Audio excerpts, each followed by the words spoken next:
Hello hello दोस्तों। कैसे हैं आप सब? आई होप आप सभी बहुत अच्छे होंगे।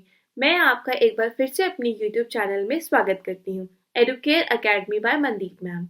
आई होप आप सभी अपनी एग्जाम की प्रिपरेशंस के लिए बहुत ही मेहनत कर रहे होंगे।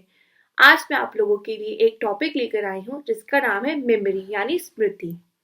मेमोरी यानी स्मृति क्या होता है? मेमोरी होती है पास्ट एक्सपीरियंस को माइंड में इकट्ठा करके रखना। जो हमारे पास्ट के जो पूर्व अनुभूतियां होती हैं, पूर्व अनुभव होते हैं, ठीक है, उनको हम अपने मस्तिष्क में यानी माइंड में इकट्ठा करके रखते हैं। तो वो क्या बनता है? हमारा मेमोरी बनती है, हमारी यादें, स्मृति बनती है। बेसिकली हमारी मेमोरी के दो पक्ष होते हैं। फर्स्ट होता है पॉजिटिव एस्पेक्ट और सेकंड होता है नेगेटिव एस्पेक्ट।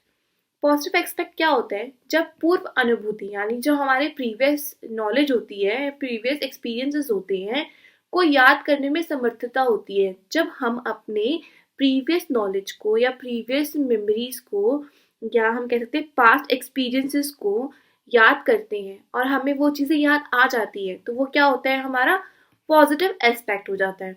लेकिन जब हम अपने पूर्व अनुभूति यानी पास्ट एक्सपीरियंसेस को याद करने में असमर्थ होते हैं, असमर्थता आती है, तो वो क्या हो जाता है? हमारा नेगेटिव एस्पेक्ट हो जाता है। ऐसे ही हमारे मेमोरी के कुछ स्टेजेस हैं। फर्स्ट हमारे पास है इनकोडिंग यानी संकेतन। जानकारी को समझने और सीखने के प्रारंभिक अनुभव से है।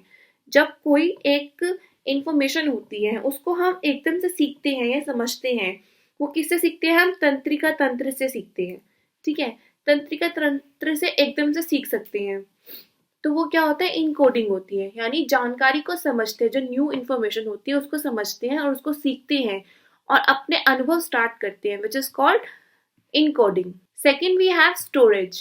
स्टोरेज यानी संचयन। क्या होता है संचयन? मस्तिष्क में उत्तेजनाओं एवं सूचनाओं को कुछ समय के लिए संचित रखना। कुछ टाइम के लिए इंफॉर्मेशन को स्टोर करके रखना, विच इज कॉल्ड स्टोरेज। जैसे सपोज करो कि मैंने आपको कोई नंबर बताया और आप उसको याद कर लिया कि हाँ ये वाला नंबर है, मैं कुछ टाइम तक याद कर सकता हूँ, और मैं मान लो अगर मैंने अगले दिन पूछा तो आप लोग उस चीज को भूल जाओगे, ठीक है। तो वो क्या हो गया? संचयन हो गया, यानी स्टोरेज हो गई उसकी। कुछ टाइम तक, कुछ समय के लिए आप लोग उसको संचित रखते हो, लेकिन बाद में वो आप भूल जाते हो। थर्ड वी हैव रिट्राइवल यानी पुनः प्राप्ति। इसमें क्या होता है? मस्तिष्क में संचित कर रखी गई वस्तुओं को रिकॉल कर उपयोग किया जाता है। जो माइंड होता है हमारा, उसके अंदर ऑलमोस्ट इंफॉर्मेशन होती हैं, वो स्टोर्ड होती हैं, उसको रिकॉल करते हैं, फिर रिकॉल कर कर उसको यूज करना। तो ये क्या हो जाता है? रिट्राइवल हो जाता है, ये पुनः प्राप्ति हो जाती है।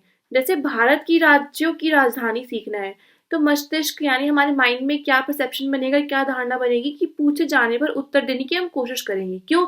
क्योंकि हमको पता है कि कौन से राज्य की कौन सी राजधानी है, तो बच्चा एकदम से आंसर देने की कोशिश करेगा। Now we have types of memory यानी स्मृति के कुछ प्रकार। पहला है सेंसरी मेमोरी, संवेदी स्मृति। दूसरा है शॉर्ट टर्म मेमोरी, लघु अवधि स्मृति। तीसरा है लॉन्ग टर्म मेमोरी यानी दीर्घ अवधि स्मृति। इसके अंदर भी 2 पॉइंट्स है, ठीक है। जो हमारा सेंसरी मेमोरी है उसके अंदर क्या होता है? जो स्मृति होती है या सूचना होती है, इंफॉर्मेशन होती है, 1 सेकंड या उससे भी कम होती है, ठीक है। जैसे कि सपोज करो कोई पिक्चर आती है, पिक्चर हो गया, या कोई ध्वनि संकेत हो गया, ठीक है। तो वो क्या हो गया? संवेदी स्मृति होगी। जैसे कोई पिक्चर दिखती एकदम से, फिर हम उसको भूल जाते हैं कि सामने एकदम से आया और वो चला गया, ठीक है। कोई ट्रक जा रहा है, उसके अंदर एक पिक्चर लगी हुई है, और जैसे जैसे ट्रक की स्पीड बढ़ती गई वो हमारी आंखों से ओझल होता गया और वो हमारी मेमोरी से हट गया। तो वो क्या होता है? स्मृति मेमोरी, यानी 1 सेकंड या उससे भी कम समय तक व्यक्ति याद रख पाता है, ठीक है। सेकंड है हमारे पास लघु अवधि यानी शॉर्ट टर्म। इसके अंदर क्या होता है?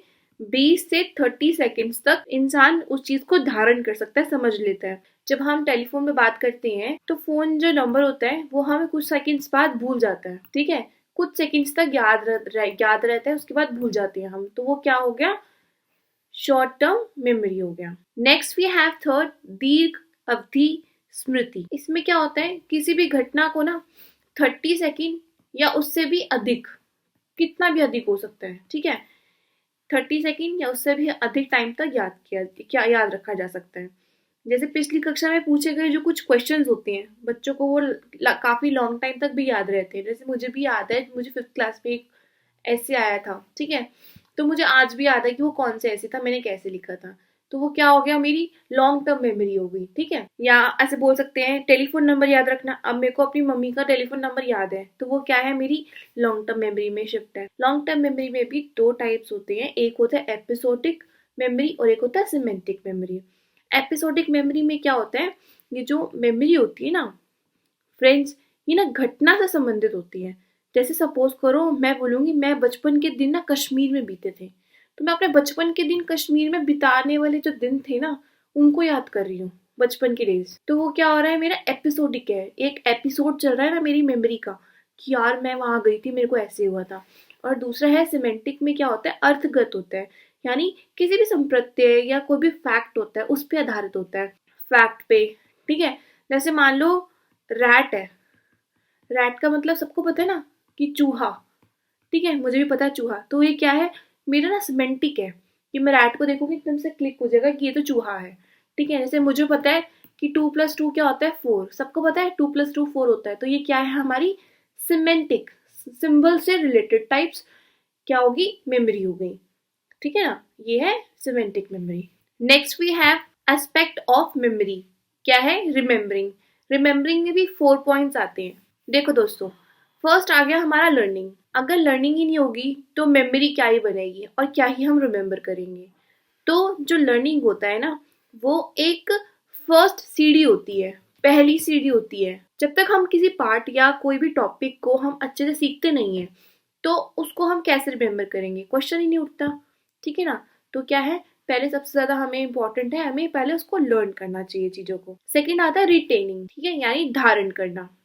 धारण करना, धारण करना में क्या हो गया, जो सीखा गया विषय है यानी जो सीखा गया टॉपिक है, टॉपिक को ट्रेस करना, मेमोरी में ट्रेस करना, सिंबल्स के थ्रू भी कर सकते हैं, ठीक है। जैसे कोई सिंबल देख के एकदम से उस चीज को याद, एकदम से क्लिक करता है कि हाँ हाँ ये इस टॉपिक पे था, ठीक है।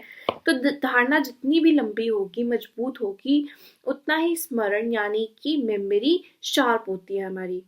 कि हम जो धारण कर सकते हैं, रिटेन कर सकते हैं, हम कैसे कर सकते हैं, कोई भी मेमोरी ट्रेस कर कर, यानी कोई चिन्ह या सिंबल्स को देखकर हम उसको अडेप्ट कर सकते हैं। कि हाँ, जैसे सपोज करो किसी किसी इंसान को या किसी पर्सन को आग से डर लगता है, तो क्या होगा, उसके साथ एक इंसिडेंट ऑलमोस्ट हो चुका होगा, ठीक है, हो चुका होगा या हुआ होगा, तो वो आग देख के वो इंसिडेंट को एकदम से रिकॉल कर लेता है, मेमोरी में उसके वापस रिमेम्बर कर लेता है। तो क्या है, आग क्या है, वो धारण करता है, वो रिटेन करता है उस मेमोरी को। थर्ड वी हैव रिकॉलिंग, यानी प्रत्याहान करना। रिकॉलिंग एक इम्पॉर्टेंट पार्ट है। जैसे भी कोई एक पार्ट है या सीखा हुआ पार्ट होता है, या थर्ड है हमारे पास रिकॉलिंग यानी प्रत्याहान करना। कोई भी हमारे पास टॉपिक है, वो कितनी बार हम लोग रिकॉल कर रहे हैं, ठीक है, उसके बेसिस पे हमारी मेमोरी बनती है। बार बार रिकॉल करना, उसको इसको बोले जाना, ठीक है, उसको पढ़ना, उसको समझना, उसको बार बार रिवाइज करना, रिकॉल करना। Fourth we have recognize, recognize करना उस चैप्टर को या उस टॉपिक को जो आपने पढ़ा था या जो आपने याद किया था। नेक्स्ट वी हैव फॉरगेटिंग, यानी भूल जाना, भूलना या विस्मरण। विस्मरण एक ऐसी मानसिक प्रक्रिया है जिसमें व्यक्ति पूर्व सीखे गए अनुभवों या पाठ को याद या पहचान नहीं कर पाता। इसमें क्या होता है कि जो व्यक्ति होता है ना, वो जो टॉपिक होता है या उसका जो चैप्टर होता है उसको याद वापस से नहीं कर पाता। तो यानी वो क्या हो गया, विस्मरण हो गया, वो बंदा भूल गया, वो बच्चा भूल गया। विस्मरण स्मृति का एक नकारात्मक पक्ष है। ऑफ कोर्स नेगेटिव पक्ष है, अगर आपको एग्जाम में ही विस्मरण हो जाए, भूल जाओ, फोकटिंग हो जाए, तो क्या हो जाएगा, नेगेटिव एक्सपेक्ट है तो नेगेटिव फैक्ट आएगा आपके ऊपर, ठीक है। तो ये क्या है, नेगेटिव यानी नकारात्मक पक्ष है। जब विद्यार्थी पूर्व सीखे गए विषयों को किसी कारणवश खो देते हैं, उसे विस्मरण कहा जाता है, ठीक है ना। तो ये क्या है, फॉरगेटिंग, कुछ हम मानसिक प्रक्रिया है ये एक, बेसिकली अगर हम कोई भी चीज को रिकॉल नहीं कर पा रहे हैं, उसको हम याद नहीं कर पा रहे हैं, तो वो क्या हो गया, हमारे विस्मरण में आ गया, हम भूल गए उस चीज को। बेसिकली हम कह सकते हैं कि एक बच्चा जब अपने पास्ट एक्सपीरियंसेस को या पास्ट में याद की गई लर्निंग को याद नहीं कर पा रहा है, रिकॉल नहीं कर पा रहा है या उसको पहचान नहीं पा रहा है, तो वो क्या हो गया है, फॉरगेटिंग हो गया है, यानी वो भूल गया है।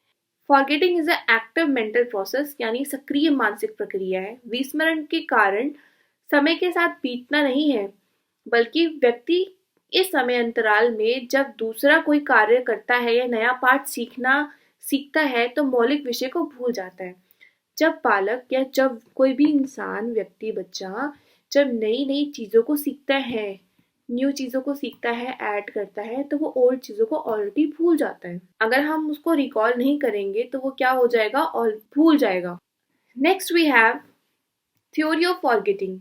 दोस्तों, अभिप्रेरणात्मक सिद्धांत हमें सिगमंड फ्राइड ने दिया है, जो है मोटिवेशनल थ्योरी। इनके अनुसार क्या है, जो हमारी दुखद घटनाएं होती है ना, वो सुखद घटनाओं की तुलना में अधिक होती है, ठीक है, अधिक विस्मरण हो जाती है। अगर हमें कोई नेगेटिव एस्पेक्ट है हमारी लाइफ में एक, तो अगर हम उसको याद करते हैं तो हम क्या करते हैं, उसको हम जल्दी जल्दी भूलने की कोशिश करते हैं। लेकिन अगर कोई सुखद घटना होती है कि मान लो मेरे एग्जाम में बहुत अच्छे नंबर आए थे और सब मेरी मम्मी पापा ने मुझे बहुत अच्छे से प्यार किया था, बहुत प्राउड फील हुआ था, तो ना कभी बैठे बैठे, खाली बैठे बैठे भी ना हम उस चीज को वापस से रिकॉल करते रहते हैं अपने माइंड में, ठीक है। तो क्या है, हम नेगेटिव घटनाएं होती हैं उनको तो हम भूलने की कोशिश करते हैं, फॉरगेटिंग करने की कोशिश करते हैं, लेकिन सुखद घटनाओं को हम आसानी से याद करने की कोशिश करते हैं। ऐसा मैं नहीं कह रही, ऐसा फ्राइड कह रहे हैं मोटिवेशनल थ्योरी में। Last but not the least, we have स्मृति को उन्नत बनाने के कुछ तरीके, ठीक है। First we have over learning, reducing interference, बाधा को कम करना चाहिए। Third we have mnemonic device, इसके अंदर क्या होता है, मेमोनिक तरीके से चीज़ों को याद करना। जैसे कोई गाना है, राइम यूज़ करना उसको उसमें, ठीक है, या कोई टॉपिक है उसमें राइम यूज़ करना।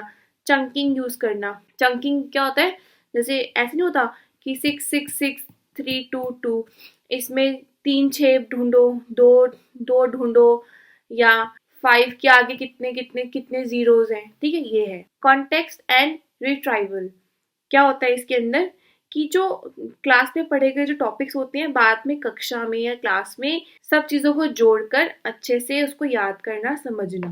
Fifth is elaboration in coding, विस्तार और संकेतीकरण। इसमें क्या होता है, किसी पार्ट को बहुत ब्रॉडली ढंग से अच्छे से पढ़ना, उसको समझना, उसके आइटम्स को कनेक्शन देना, यानी उस उनके बीच में दो टॉपिक्स हैं, उनके बीच में एक कनेक्शन देना और उनको याद करना, समझना। सिक्स है ऑर्गेनाइजेशन। ऑर्गेनाइजेशन में क्या होता है, सीखते समय पार्ट को एक ऑर्गेनाइज रूप में सीखना। जैसे कहानी है तो उसको कहानी के तरीके से पढ़ना, ठीक है। PQRST मेथड होता है, preview, question, read, self recitation and test. ये सब क्या है, PQRST मेथड में आते हैं। प्रीव्यू करना, उस चीज़ को देखना, जब एक टॉपिक होता है उसको अच्छे से ऑब्जर्व कर कर उसका शीर्षक बताना, ठीक है। क्वेश्चंस में कि शीर्षक, जो शीर्षक होता है, ठीक है, उसके उसमें पूछना कि क्या सीखना है, कैसे सीखना है। फिर उसको रीड करना, फिर उसका सेल्फ रेसिटेशन करना, बार बार उसको पढ़ना, समझना, ठीक है। फिर उसका टेस्ट करना है इसको कि बच्चा वो उस चीज़ को रिकॉल कर पा रहा है या रिकॉग्नाइज कर पा रहा है कि नहीं कर पा रहा। इसी के साथ मैं आप लोगों से बाय बाय कहना चाहूंगी। जल्दी मिलेंगे नेक्स्ट वीडियो के साथ, तब तक please like and subscribe my channel. Thank you.